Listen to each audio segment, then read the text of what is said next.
أعوذ بالله من الشيطان الرجيم. بسم الله الرحمن الرحيم. الحمد لله رب العالمين والصلاة والسلام على أشرف الأنبياء والمرسلين وعلى آله وصحبه ومن تبعهم بإحسان إلى يوم الدين. رب اشرح لي صدري ويسر لي أمري واحلل عقدة من لساني يفقهوا قولي. سبحانك لا علم لنا إلا ما علمتنا إنك أنت العليم الحكيم ولا حول ولا قوة إلا بالله العلي العظيم. أما بعد. الحمد لله. Hari ini adalah siri ke-22 kuliah ilmu usul fiqh menggunakan kitab Al-Wajiz fi Usul Fiqh karangan Dr. Abdul Karim Zaidan. Dan pada hari ini insya-Allah kita akan membincangkan tentang syurut al-mahkum fih ataupun syurut sihhatit taklif bil fi'li. Pada kuliah yang lepas kita telah pun menyentuh berkenaan dengan definisi al-mahkum fih itu. Jadi apakah yang dimaksudkan dengan al-mahkum fih? Al-mahkum fih ini ialah fi'lul mukallaf. Ia ada kaitan dengan ta'rif hukum khitabullah ta'ala al-muta'alliq bi af'alil mukallafin ala sabil al-iqtida' atau al-takhir atau al-wad'i, iaitu yang dikatakan khitab Allah itu, hukum itu adalah khitab Allah, yakni nas-nas al-Quran ataupun hadis yang berkaitan dengan perbuatan mukallaf. Jadi perbuatan mukallaf ini sama ada ia berbentuk tuntutan ataupun berbentuk pilihan dan juga wad'i, iaitu sebab, syarat, sah, al-mani' dan juga al-butlan. Okey, jadi al-mahkum fih ini dapat kita fahami bahawa ia bermaksud perbuatan mukallaf. Dan pada hari ini kita menyentuh berkenaan dengan syurut al-mahkum fih. Okey, yushtaratu fil fi'li hatta yasihha at-taklifu bihi jumlatu syurut. Hiya disyaratkan pada perbuatan mukallaf ataupun perbuatan manusia yang mukallaf ini, supaya sah pentaklifan tersebut telah disyaratkan beberapa syarat. Antaranya yang pertama, ayyakuna ma'luman lil mukallaf ilman tamman. Hendaklah perbuatan itu diketahui oleh si mukallaf tersebut dengan ilmu yang sempurna. Maksudnya dia betul-betul tahulah. Kenapa perlu tahu? Hatta yatasawwar qasdahu ilaihi wa qiyamahu bihi, supaya dia dapat gambaran, dapat satu tasawur, dapat satu kefahaman tentang maksud pentaklifan tersebut dan macam mana dia nak melaksanakan pentaklifan ataupun ibadat tersebut, seperti mana yang dituntut oleh syarak kepada mukallaf tersebut untuk melaksanakannya. Maka di sini apabila disyaratkan mukallaf itu kena tahu perbuatan yang ditaklifkan itu, maka tidak sah pentaklifan dengan perkara yang majhul, perkara yang tidak diketahui. Contohnya dalam Quran ataupun dalam hadis, tiba-tiba datang ayat Quran suruh kita buat sesuatu tetapi tidak ada penjelasan. Okey, dia tidak akan berlaku dalam Quran sebegitu. Walaupun terdapat dalam Al-Quran beberapa ayat yang mujmal. Ayat mujmal ni maksudnya yang kurang difahami, tetapi ketidakfahaman itu sebenarnya telah pun dijelaskan dalam hadis Rasulullah SAW. Jadi tidak timbul isu dalam Quran ini ada pentaklifan dengan perkara yang majhul. Okey. Jadi pentaklifan yang ada dalam Al-Quran secara mujmal, iaitu yang secara tidak difahami secara detail, seperti pentaklifan solat. Allah Subhanahu Wa Taala sebut wa aqimus solah sahaja. Pentaklifan zakat, wa atuz zakah, tunaikan sembahyang dan lakukan sembahyang dan tunaikan zakat. Begitu saja. Dari segi kaifiat, dari segi rukun, syarat tidak diterangkan dalam Al-Quranul Karim. Okey, jadi sebab itulah ayat-ayat Al-Quran yang sebegini dinamakan ataupun diistilahkan sebagai ayat-ayat yang mujmal. Okey, walaupun begitu, kemujmalan ayat-ayat yang berkaitan dengan solat dan zakat ini telah pun dijelaskan secara terperinci oleh Rasulullah SAW dalam bentuk yang asalnya mujmal itu tidak lagi menjadi mujmal. Okey, jadi dalam Al-Quran Allah sebut secara ringkas, secara prinsip umum, iaitu kena solat. Dan dari segi kita panggil syarat-syarat, rukun-rukun, kaifiat telah pun dijelaskan oleh Rasulullah SAW dalam hadis Rasulullah. Jadi apabila Allah Subhanahu Wa Taala berfirman, wa anzalna ilaika dzikra litubayyana lin-nas ma nuzila ilaihim, dan kami turunkan kepadamu wahai Muhammad az-zikr, yakni Al-Quran, untuk kamu menerangkan kepada manusia apa yang telah diturunkan kepada kamu. Sebab itu kita belum masuk bab Al-Quran lagi, tetapi nanti kita sebut secara di sini secara umum terlebih dahulu, iaitu dalam Al-Quran kita kena faham ada beberapa kita panggil konsep bagaimana Allah Subhanahu Wa Taala menjelaskan tentang hukum yang ada dalam Al-Quranul Karim. Okey, antaranya ialah dalam Al-Quran Allah hanya menyebut prinsip-prinsip umum sahaja. Okey, kemudian level kedua Allah perincikan sedikit, dan level ketiga Allah lebih perincikan berbanding yang kedua itu. Jadi ini ada 3 prinsip yang ada dalam Al-Quran yang berkaitan dengan penjelasan hukum. Yang tu tak apa, nanti kita akan sampai kepada babnya, nanti kita akan detailkan. Okey, jadi berbalik kepada syarat yang pertama ini, an yakuna ma'luman lil mukallaf, perbuatan itu mesti diketahui oleh si mukallaf. Jadi kalau ada satu arahan yang dalam Al-Quranul Karim yang berbentuk mujmal ni seperti mana yang kita sebutkan tadi itu, dia prinsip umum, dia tak apa jelas, dia tak apa detail lagi, tetapi sebenarnya kemujmalan ayat Quran ini telah pun dijelaskan oleh hadis-hadis Rasulullah sallallahu alaihi wasallam. Okey, wal murad bil ilmi huna ilmul mukallaf fi'lan atau imkan ilmihi, iaitu yang dimaksudkan dengan mukallaf tu dia kena tahu tentang perbuatan yang bakal dia buat itu, kan? Yang maksudnya ialah si mukallaf itu memang betul-betul tahu dan betul-betul faham, dan dia dalam kemampuan untuk dia mengetahui perkara tersebut. Sama ada ayyakuna qadira bi nafsihi, sama ada dia mampu tahu itu, mampu faham itu dengan diri dia sendiri, ataupun bil wasitah, kan, ataupun dengan perantaraan, melalui orang, melalui guru dan sebagainya. Okey, ala ma'rifati ma kullifa bihi, kan, contohnya dia bertanya, ini kalau melalui perantaraan. Kalau sebenarnya kalau dia tahu dengan sendiri pun berdasarkan pembelajaran dia. Okey, jadi maksudnya kena belajarlah dan kena berusaha, apatah lagi kita berada dalam satu keadaan ataupun dalam negara yang mengamalkan Islam, ataupun yang Islam ini tersebar dalam negara kita, kan. Okey, bukti menunjukkan bahawa dia mampu untuk mengetahui dengan diri dia sendiri ataupun melalui pembelajaran, bertanyakan dengan guru dan sebagainya itu, wujuduhu fi daril Islam, kewujudannya dalam negara Islam. Kenapa? Kerana Darul Islam ini, negara-negara Islam ini adalah negara yang insya-Allah ilmu berkaitan dengan hukum hakam syariat ini tersebar luas, kan, sama ada di sekolah-sekolah, melalui kuliah-kuliah dan sebagainya, kan. Jadi pengetahuan dan pembelajaran dan pengajaran tentang hukum hakam syarak ini dalam negara Islam dia tersebar luas dan tidak ada halangan dan sebagainya, kan. Okey, jadi berbeza kalau seseorang itu berada di negara yang bukan Islam. Tetapi kita tengok juga negara yang bukan Islam ni negara yang macam mana. Kalau setakat di UK, di Australia, di Amerika, insya-Allah umat Islam dah dah ada di sana sini. Okey. Jadi tidak ada alasan untuk kita mengatakan bahawa aku duduk di UK, jadi aku tak perlu mengamalkan syariat Islam ni sebab aku tidak tahu tentang hukum hakam syarak. Maka hujah tu tak boleh dipakailah. Kan? Kecuali lah kalau kita duduk di Amazon, dalam hutan belantara, ulama tak ada, pendakwah pun tak ada, itu lain ceritalah. Okey. Sebab itu mereka yang berada dalam negara yang bukan Islam yang terputus hubungan dengan hukum hakam syarak, maka mereka ini diuzurkan, dimakzurkan. Okey.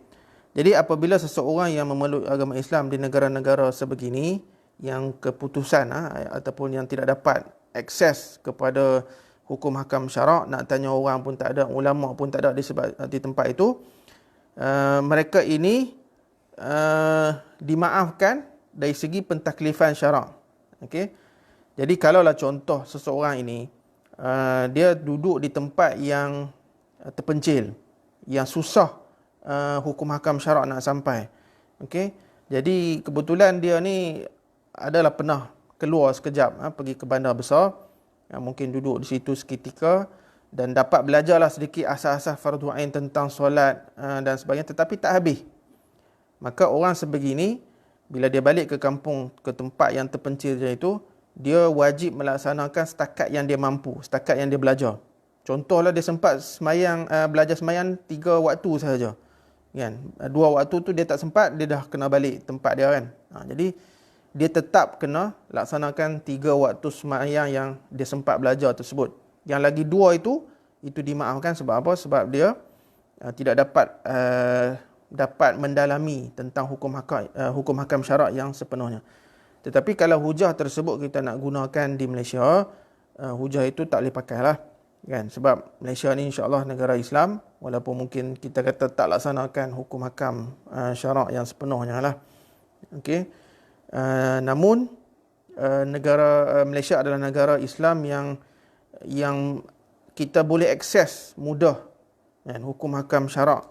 Kemudian nak tanya alim ulama, ustaz-ustaz, merata ceruk ada kan, dalam program dalam TV, radio dan sebagainya, macam-macam. Jadi tidak ada hujah lah kepada kita untuk mengatakan bahawa kita tidak boleh akses kepada hukum hakam syarak. Okey. Okey, itu syarat yang pertama. Syarat yang pertama berbalik kepada perbuatan mukallaf ini, iaitu perbuatan itu hendaklah diketahui dan difahami oleh si mukallaf bagaimana dia nak melaksanakan perbuatan tersebut. Syarat yang kedua, ayyakunal fi'lul mukallafu bihi maqduran. Hendaklah perbuatan yang ditaklifkan itu mampu dilaksanakan. Kan? Ai minal af'ali allati yumkinu lil mukallafi fi'luha aw tarkuha. Kan? Jadi dia dalam kemampuan si mukallaf itu untuk melaksanakannya ataupun untuk meninggalkannya. Jadi maksudnya macam ni. Dalam syariat Islam ni ataupun dalam Quran, dalam hadis Rasulullah SAW, tidak ada satu ibadat, satu pentaklifan syarak yang manusia ni tak mampu buat. Okey. Dan perkara-perkara mustahil dari segi logik akal, dari segi kemampuan dalam batas, lingkungan batas kemampuan manusia untuk buat, perkara-perkara mustahil takkan ada dalam Quran, dalam hadis Rasulullah SAW. Semuanya dalam kemampuan. Semayang, kita boleh semayang, tapi kalau sakit, okay, diminta ataupun diwajibkan kepada kita untuk tetap melaksanakan ibadat tersebut sekadar yang kita mampu. Okey. Tak dapat berdiri, duduk. Tak dapat duduk, boleh berbaring dan sebagainya. Okay. Sebab itu dalam syariat Islam ini tidak ada perkara-perkara yang di luar kemampuan manusia untuk melaksanakannya. Sebab apa? Sebab antara syarat al-mahkum fih ialah an yakuna al-fi'lul mukallafu bihi maqduran, iaitu perbuatan yang hendak ditaklifkan itu dalam batasan kemampuan manusia untuk dilaksanakan. Okey, li'anna al-maqsud min at-taklif al-imtisal. Kerana yang dimaksudkan dengan pentaklifan sesuatu ibadat itu ialah kemampuan al-imtisal, kemampuan untuk kita buat. Apabila perbuatan itu terkeluar daripada batasan kemampuan manusia untuk buat, maka tidak lam yutasawwar al-imtisal, tidak akan tergambar bagaimana orang tu nak buat. Contoh, tiba-tiba kita jumpa dalam Quran, tiap-tiap pagi kena terbang daripada tingkat 10 turun ke bawah. Kan? Tak ada pentaklifan sebegitu. Sebab apa? Sebab terbang ini adalah di luar kemampuan manusia. Sebab ikut sunnatullah, manusia ni tak boleh terbang. Kan? Kalau dia terjun daripada tingkat 10 ke bawah, memanglah kita kata boleh terbang kan, tapi terbang itu membawa matilah. Kan? Jadi benda itu perkara mustahil, dan tidak ada perkara mustahil yang ada dalam syariat kita. Semua pentaklifan ibadat adalah dalam kemampuan manusia untuk buat. Okey, jadi sebab itulah pentaklifan dengan perkara-perkara yang mustahil dianggap sebagai abasan, sia-sia. Di mana syarak kita ini tanazzahallah an kullil absi. Kan, maha suci Allah daripada perkara-perkara yang sia-sia dalam Al-Quran ataupun dalam hadis Rasulullah sallallahu alaihi wasallam. Sebab itulah lanjutan daripada syarat ini, yang pertama la taklif bil mustahil. Tidak ada pentaklifan dengan perkara-perkara yang mustahil, kan? Yang kedua, la taklif bima la yadkhulu tahta iradatil insan. Tidak ada pentaklifan dengan apa yang terkeluar daripada kehendak ataupun kemampuan manusia. Contohnya, kataklifihi an yaf'ala al-ghairu fi'lan muayyanan. Contoh dalam syarak, konon-konon nak ada pentaklifan bahawa orang lain kena buat suatu benda. Bukan dia, tetapi orang lain. Kan? Jadi macam mana kita nak kontrol perbuatan orang? Sebab kita tidak ada kuasa untuk kontrol perbuatan orang lain. Kita hanya ada kontrol. Kita hanya boleh mengawal selia perbuatan kita sendiri. Itu dalam lingkungan kemampuan kita. Tapi kalau kita ditaklifkan dengan apa yang orang lain kena buat, okey, maka itu yang dianggap sebagai terkeluar daripada kemampuan mukallaf untuk mengawal dan kontrol. Sebab itu perkara-perkara sebegini memang tidak ada dalam syariat Islam kita. Okey, kemudian isu pentaklifan dengan perkara-perkara dalaman yang ada dalam hati kita ni. Okey. Okey. Berkaitan dengan perkara-perkara dalaman ini kita kena tengok, kan?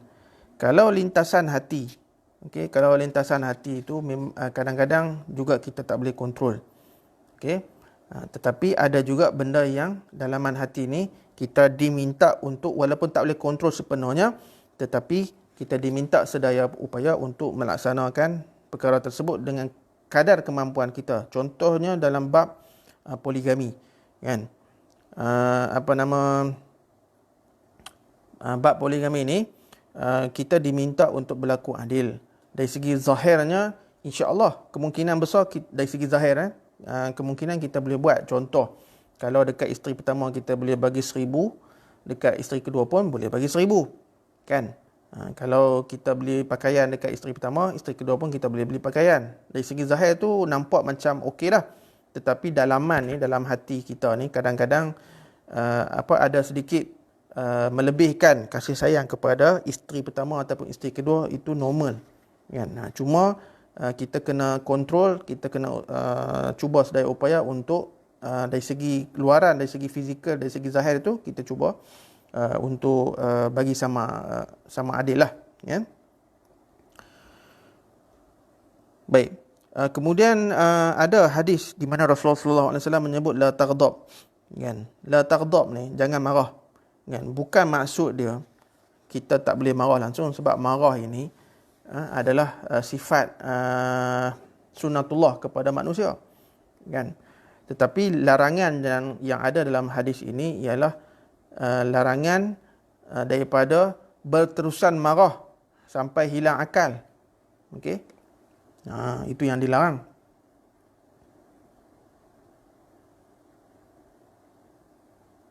Okey.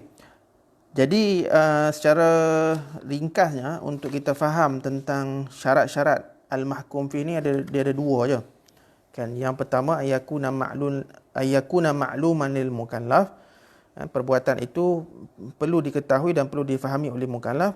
Dan yang kedua, perbuatan itu dalam lingkungan batasan manusia ataupun kemampuan manusia untuk buat. Itu je. Okey. Jadi secara ringkasnya dalam syariat tidak ada perkara yang kita tak faham, yang kita tak tahu, kan? Mungkin pada zahirnya kita saja kata kita tak faham, tak tahu, tapi benda tu telah pun dijelaskan oleh para ulama kita, ya, setelah mereka mengkaji dan meneliti, menyelidiki ayat-ayat Al-Quran dan juga hadis-hadis Rasulullah, kan? Kita pada permulaannya memang kita tak faham, kita tak tahu, tapi selepas itu insya-Allah kita dah tahu. Sebab apa? Sebab benda ni telah pun dijelaskan oleh para ulama kita. Okay. Yang kedua, perbuatan itu mesti dalam kemampuan manusia untuk buat. Maksudnya dalam syariat Islam ini, dalam Al-Quran, dalam hadis, tidak ada satu pentaklifan ibadat dengan benda yang mustahil. Macam tadilah, pagi-pagi kena terbang, ataupun contoh lain, pagi-pagi ataupun setiap hari kena potong kepala, kena potong tangan dan sebagainya. Benda tu adalah perkara yang mustahil. Sebab apa? Sebab benda tu dia boleh bawa mati, kan. Jadi perkara-perkara yang boleh membawa kepada kematian dengan sengaja ini kita diminta untuk tidak buat, dan memang tidak ada arahan sebegitu pun dalam syariat Islam.